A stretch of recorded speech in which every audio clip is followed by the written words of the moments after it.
I've done is I took a coat hanger, I wrapped it around a small piece of pipe to create a spring, made a little handle to hold, because if you just have this one piece of wire, you get almost no dexterity control. And originally this extended out, and I had filed it down with the bench grinder, but being that this is brass, it bent and it got warped very quickly. So what I had done is I took a piece of spring steel, which you can get from windshield wiper blades or street sweeper bristles. This is a street sweeper bristle. I took some copper wire, wrapped it around as tightly as I could, adding some flux in between. Then I took a blowtorch on its lowest setting, and I flowed as much solder as I could through this in order to get this really nice, sturdy, robust bump pick style. And then I just made this shape, so whenever you flick it, the bottom piece here will strike the bump pick, as it's called, and this will hit the pins inside of the lock.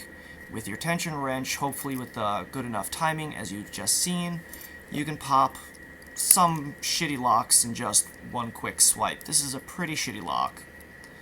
So I put in my tension wrench, and this is how I grip it. And I had some heat shrink tubing, a couple of layers of heat shrink tubing over this so it wouldn't constantly rub away at my skin. This is actually starting to get very irritating. So we put a little bit of tension on it, go through, and there we go. What happens is, as soon as this strikes, the kinetic energy transfers through this piece of metal, the pick.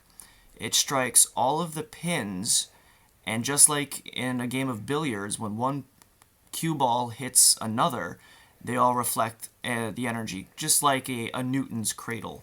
So this master lock here is one of the trickier ones because it can only be picked in one direction, and it also requires a very specific amount of tension on it.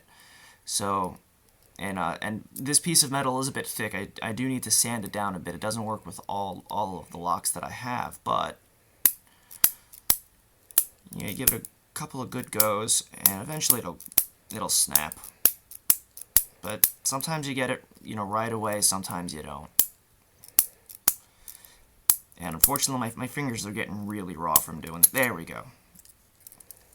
So that's it. And this would be the equivalent of a lockpick gun, but done by hand.